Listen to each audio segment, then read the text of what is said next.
Sensei, I want to go up to the Higuru, the sacred weapon of the Higuru, a legendary relic inherited from an ancient civilization.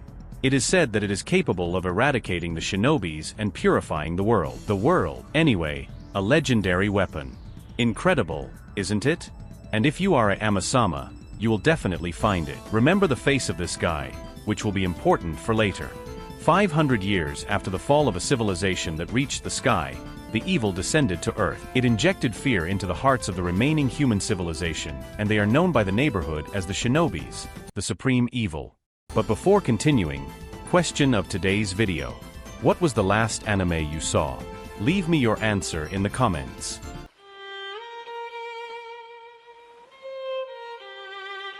We move to the place of ISC, which was attacked a long time ago. Here he is also traveling to Mesama, and she was sleeping in Retranka Palanka, but in that they sell her memories of Vietnam. Oh, why didn't I tell you? But a long time ago, the shinobis attacked the place where Aim lived. So at that moment Aim's mother gave him a relic that is a family heritage of the ISC family. So after that Aim's mother sacrifices herself so that her daughter can escape. But Aim lived something traumatic, since he saw how a shinobi ate his mother, literally, in that the princess wakes up and tells Sonda to stop. And in that place they find that other people are about to make a human sacrifice since they believe that if they offer a person the shinobis as a sacrifice, they will leave them in peace. The princess, seeing this, obviously was not going to stay with her arms crossed, so she tells the people to stop, and that offering sacrifices will not stop the shinobis. But the village leader responds and tells her not to interfere, but the princess warns them that the presence of the shinobis is increasing, and that they will soon arrive at the place, so she tells the villagers to leave the place immediately, and at that moment that wild shinobi appears when the shinobi was about to have lunch with the girl who is made by the great American Painu, and the princess is also going to go out to fight, since through these robots they use them as a weapon to fight against the shinobi. After finishing with the shinobi, the princess releases the girl and tells them to look for a refuge. Aim inside the valley felt a very strong presence, so she goes to investigate what's up, and when she entered the place she found the remains of a shinobi and human blood, but the princess could still feel a strong presence, and she was not wrong since several shinobi are meeting, but also that a human appears which was fighting with the shinobi, but he was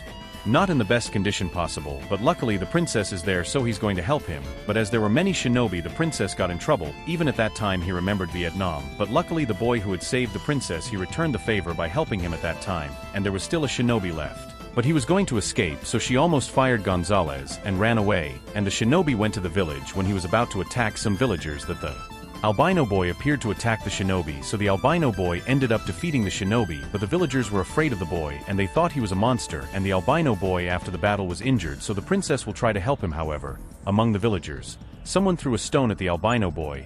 I can't believe it. On top of the fact that the albino protected the village and defeated the shinobi. They do that to him, son of a bitch. The princess was very angry about this, so she was already complaining to the villagers. But the albino boy replies that it's fine and that it doesn't matter.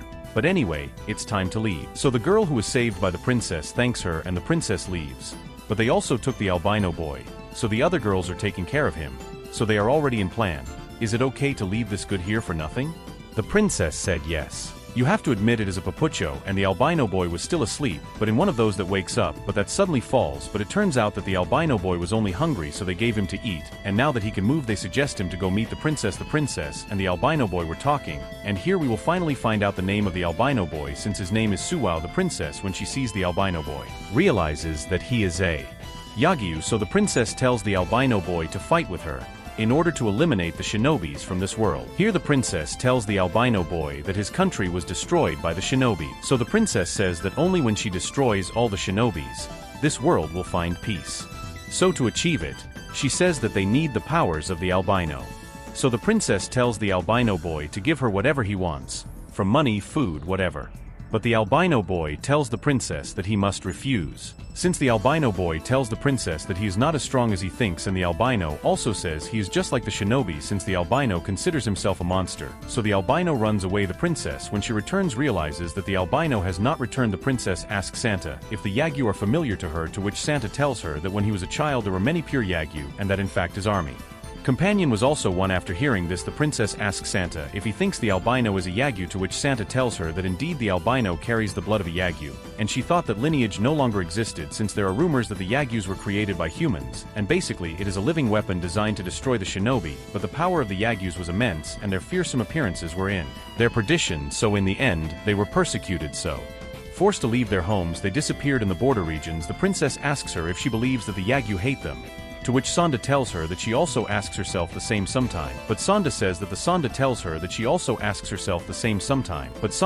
the albino did nothing, not even after they threw a stone at him. The next day, the albino returns to the ship. She even deactivated all the shinobi repellents. And the albino says that she doesn't need them anymore, because he says that if the shinobi appear, he will defeat them all. So the albino, in the end, decides to go with the princess. And the albino argues that the princess saved him when he was about to be devoured by the shinobi. That's why he says that he will accompany the princess forever. And this makes the princess very happy. But she wants to clarify something. Since she tells the albino that he is not a monster, and that he is certainly not a shinobi either, and the princess tells him that he can tell him by his beautiful eyes, but what beautiful eyes he has. Compadre's so good after adopting the albino. He acquires a new outfit, and everything. Currently this group is heading to the ancient land, which used to be a very populated city. However, a meteor or something similar to that impacted there, and unleashed all kinds of phenomena, so the terrain changed, the air was filled with poison, and many other strange things happened in that place. And another curious fact is that there is a huge sandstorm blocking access to the ancient land, so it is said that those who tried to cross it never returned. No friend returned. However, the princess says that they cannot go back since the sacred weapon is somewhere in that place, and the sacred weapon they are looking for is the Jigoroa weapon. It is said that this weapon is capable of eradicating the shinobi, and thus purifying the world, although most people say it's just a legend. However, the relic that the princess has been in all generations of the royal family, and it is said that this is the key that leads to the sacred weapon. So basically this stone would be the key, and as the princess was the one who inherited the key, she says that somehow she must find the route to the old land. In that the albino boy says he believes he knows how to enter, since the albino boy says that he remembers that in the village where he was raised, some villagers told him that this is where it all started, so the albino believes that it refers to the ancient land. The villagers also told him that this is the beginning of the route to the ancient land, and the princess believes in the albino. So he says to go where it all started, so the group will go in search of the sacred weapon. So the search for the weapon begins, but in that wild shinobi appears, but this is not a problem since he defeated him so easily, and everything was going well until suddenly, the robots in which Sandy and the princess go begin to fail, so their shields are losing strength. And here, Sonda will realize that they are really in real trouble. Since first of all, around, there are remains of armor from those who tried to find the ancient land. And Sonda realizes that they are surrounded by virilio, and this is really a problem. And that absorbing a lot of virilio will make the shield engines deteriorate. But the most important thing is that the concentrated virilio is very lethal to humans. The princess was feeling bad, but still was moving forward. But Xanda told her to back off. Meanwhile, the albino kept walking as if nothing, since, well, this does not affect him. The princess wanted to continue, and she had no choice but to stop her. In that, both the princess and Xanda end up unconscious. And the albino realized a little late, but at least he realized that it is important. The princess, when she wakes up, realizes that she is in the castle of Toai.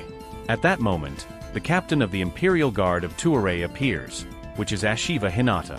Ashiva tells the princess that there is someone he would like her to meet. Ashiva informs her that her companions were also saved, but that they were lucky, as Ashiva tells them that without an antidote the hermit would have poisoned them to death. The princess ends up meeting Shin, and Shin is the great ambassador of Toai. The great ambassador already knew the princess, as he tells her that the news of the destruction of ISC by the shinobi are quickly spread, and that there were also shills in the princess's trailer, and some of them are characters of bad fame. And Shin tells him that after seeing the stone that the princess was carrying, he has no doubt when he hears this that the princess gets a little upset and asks him where the stone is, but Shin tells him that he has nothing to worry about since he says that he is saving it to keep it safe, and that the princess asks him if she can return it, but Shin tells him that he can't do it, because he can't allow that such an object is circulating through Toai. The princess insists that I return the stone, but Shin tells her to give up the sacred weapon. And he tells her to never approach the ancient land again, because Shin tells her that the sacred weapon is not a tool to be used in the revenge of a person's parents. This makes the princess angry, and asks her to return the stone immediately.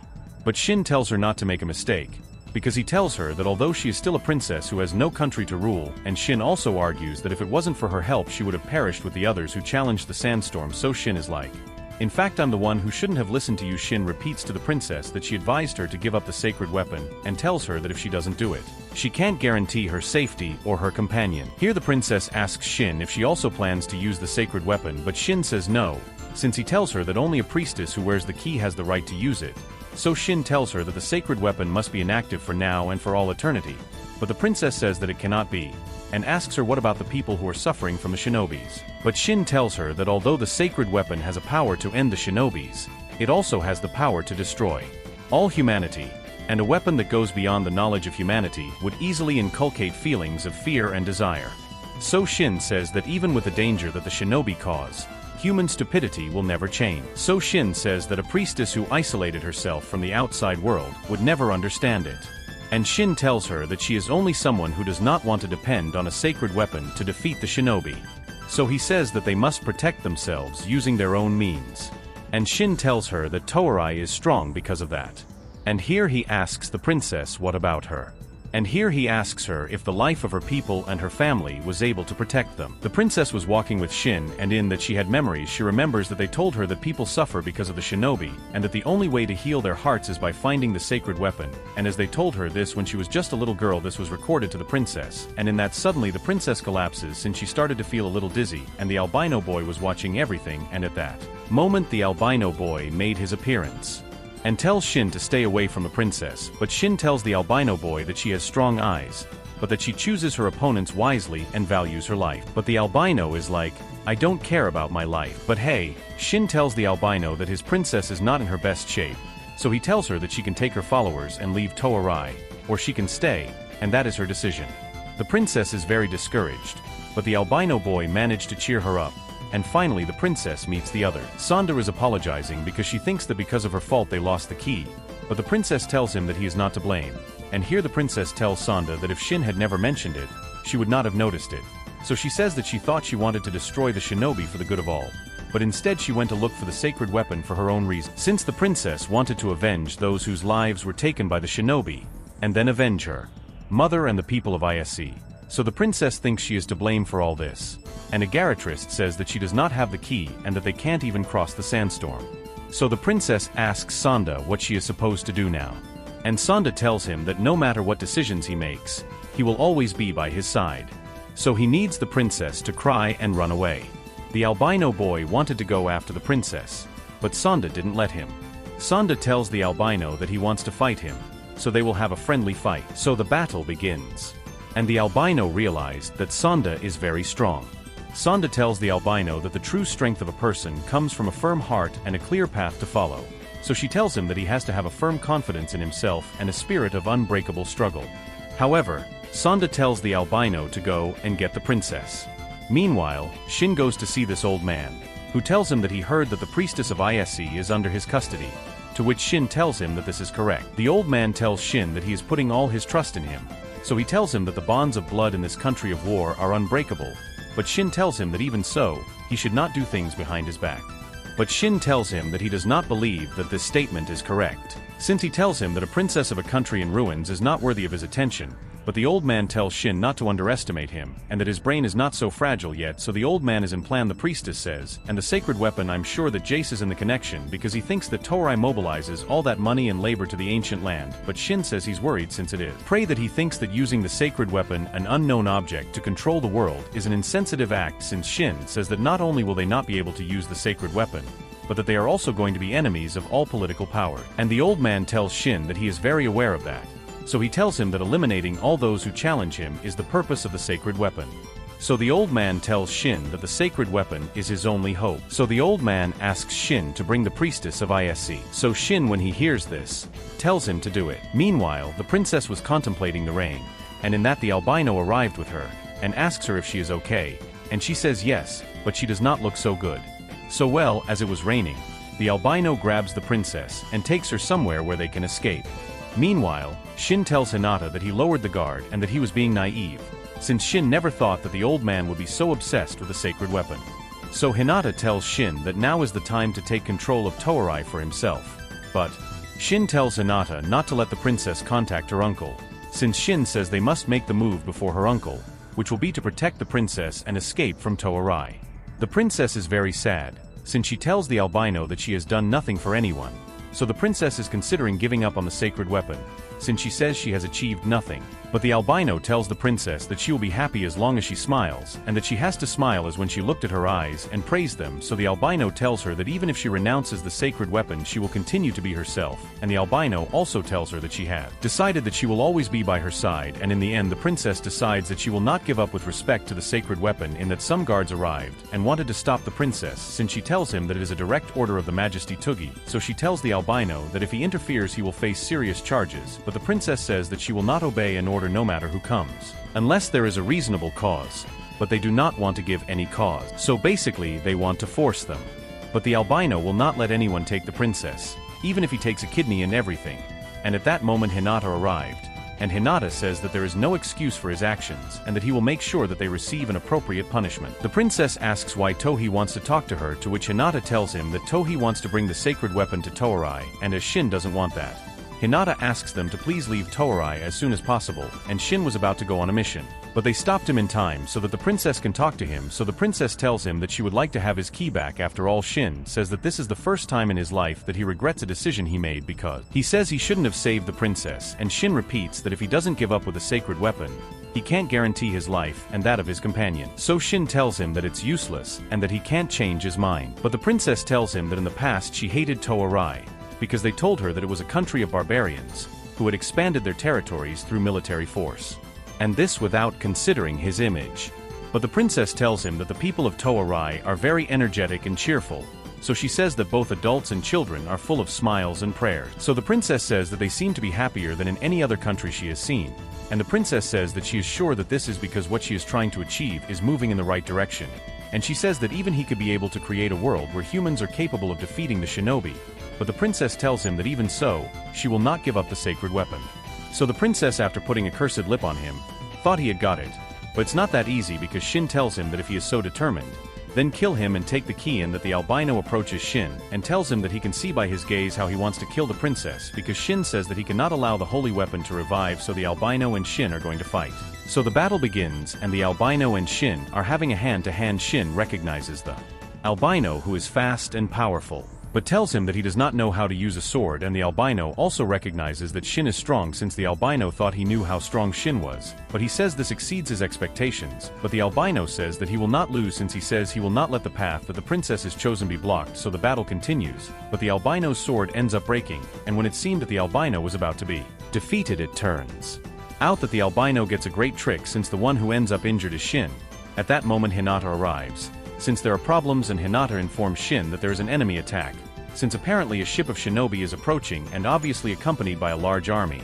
And the princess, seeing the transport in which the enemies are arriving, can see the emblem of the family, and Hinata tells her that this is true, and that she receives reports in which they tell her that the castle of Ise has moved. So people, shields, and even villagers were melted by the toxins of the shinobi, and all this happened to those who were on their way to the castle, so there was absolutely nothing left. But the question is, who controls the castle? Yagashin says that there is no way a shinobi can take it, and the princess does not know either, since she tells him that his parents are the only ones who could control the castle. But his parents died a long time ago, and the castle begins to launch attacks, which filled the princess's head, saying things to her when she was little. The princess is surprised to see him, since he tells her that he was supposed to have died when the castle collapsed. But he says he didn't die, that he was simply integrated into the castle. So he says that he became one with the perpetual life force of the shinobi, and this guy quickly holds everyone as hostage, and tells the princess that a time has passed and that he has been watching her through the eyes of the shinobi. And that guy tells the princess that first he has to thank her for surrendering to the castle, since he says that thanks to that he was able to collect all the shinobi of the ancient land. So the guy says that finally he will be able to complete his mission, and the mission he wants to fulfill is to exterminate the humans of this world. So the princess, when she hears this, asks the guy why he is doing this. So this guy wants to take the princess, so he tells her to stop being a fool and an imperfect human being, and to evolve in the last way of life. But the princess is very surprised and asks him how he can say all this. So well, this guy asks the princess to give him the key to the sacred weapon. But the princess tells him that she does not have it, and that if he had it, he would not give it to him either. And as the guy began to torture the princess, Shin told him to stop, and confessed that he has the key. But just at that moment, the protagonist had a very bad transformation, and began to shit himself to the subject, so he had no choice but to run. And when he woke up he wondered where he was. Something that the girls tell her that in the room of the clinic of Toai. The Protoss asks where the princess was, and they tell her that the princess is going to the ancient land with Xanda, since they are going to look for the sacred weapon. The Protoss at that moment remembered that he had transformed and had lost control completely, but he remembered that thanks to the princess he was able to stabilize. Meanwhile, Tontashin plans to move the castle to Toai to fight against the castle ISC, since he informs them that the castle and his attack stopped in Toai and he goes straight to the ancient land. And as it is believed that his objective is the sacred weapon, Shin wants to stop them. Because Shin wants to get time attacking the castle, so that the princess reaches the sacred weapon. So Shin says that this will not be any ordinary battle, and that even the future of the whole world depends on the result of this battle. The world. Meanwhile, the princess was already looking for the sacred weapon, so there they were with Xanda looking for it, and this time on the way they do not feel any discomfort, in that Xanda says that he can see it and that there is the old land. And finally they arrived at the old land, but suddenly a shinobi appears, but Xanda ends this, although he tells the princess to go. Since Xanda says that the shinobis appeared, and the worst part is that they are giant, Xanda tells the princess that she will take care of the shinobis, and that she goes directly to the base of Mount Fuji, because it is said that there is the weapon, so Xanda stays to fight while the princess goes after the weapon, so Xanda ends up sacrificing herself. The princess arrives at this place in which she finds the sacred weapon Jiggerot, and it is said that the control of the wind, light and earth are within the capacities of the Jiggerot, so the princess proceeds to take the weapon. But at that moment, this guy also appears. But the princess was in trouble, since she did not know how to use the weapon, and the princess tried to use the weapon, but was attacked. And this guy really does not care about the princess, since for him the important thing was to find this place, the land of the beginnings, where the sacred weapon had been sealed, and this guy was already stuck. But in that the princess appears, and this time she is handling the weapon, so he begins to attack this guy, and although the weapon gave a great power to the princess, it wasn't enough to defeat this guy. Because really, the guy was making fun of the princess, and he tells her that her imprudent behavior hasn't changed a bit since she was a child. And that guy tells her that the Giga Road isn't complete yet, and that the Giga Road isn't a god, and that it was created by human, and that they both have limits and restriction. At that moment, the castle of Toai was also approaching, and they go directly for this guy that he won't let someone like him play with humanity, so this guy gets pissed and attacks the princess while Don Du Shin was planning how he was going to attack, and the albino had gone with them as an infiltrator. This guy says he was chosen by God because he says he investigated the shinobi cells exhaustively, so he thinks it must be a destiny or a miracle that he obtained that body, so the guy says that the body he has right now is an eternal body that has the superior ability of the shinobi. Since the guy has the ability to regenerate here, the princess will also find out the truth of the shinobi, since they can't reproduce, so if the core is destroyed, they can't return, so this guy says that if they let the shinobi be, eventually they will be extinguished, but the jet matrix that this guy has is like the mother of the shinobi, since it can create cores of the shinobi and raise them endlessly. He says that humans have tried exhaustively to eliminate this jet matrix countless times, but this guy says that this incredible mass of life cannot be destroyed, and that even the final weapon of the last civilization could not destroy it, so he tells the princess that she is stupid, and that the Giga Roa was not being sealed, so he tells her that he was sealing the jet matrix along with the research center, and along with the ancient earth to seal their power to manipulate and move objects, so he tells the princess that thanks to her all the efforts that the last civilizations made to seal the jet matrix, they basically went to shit, so this guy says that the preparation of the new world will soon begin. The guy, for talking too much, did not notice that at that moment the Protoss arrived, and this really made the guy nervous since the nuclei began to explode, and Shane was also doing his job. The albino boy goes with the princess since the albino boy was worried, but when he arrives the princess tells him that Xander is dead. The princess feels like an idiot since she says that she was bluffing, that she was the only one who could do this.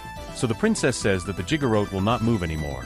So the princess goes to cry, since he says that the other guy was abusing her, and that he was able to create more shinobis thanks to the princess. So the princess starts to blame everything. And the princess already to the point of wishing she had not been born. But here the albino boy tells the princess that people feared the power of the yagu, and that is why he was alone, and that even when people threw stones at him, he had nothing to say. If the albino says that as always he has felt miserable, he thought it would be good to be alone. So the albino tells him that even if it was for a short time, he says that he had fun with the princess and the other. And the albino boy here was playing with him, since the closer he got to the princess, the more the Jiggerot attacked him. But this did not stop the albino boy. So the albino boy came with the princess and tells her that he will not leave her alone, and that he will be with her no matter what. And here the albino boy hugged the princess, and this made the power of the Jiggeroa activate, so now yes, they are going to attack this guy, so they throw the first attack, but it didn't work, but the albino boy tells the princess to focus on the core, so now yes, they are going to give him the final attack, and this did work since they broke the core and could win the battle. So with the princess and the albino boy winning, the battle ends all this, more or less.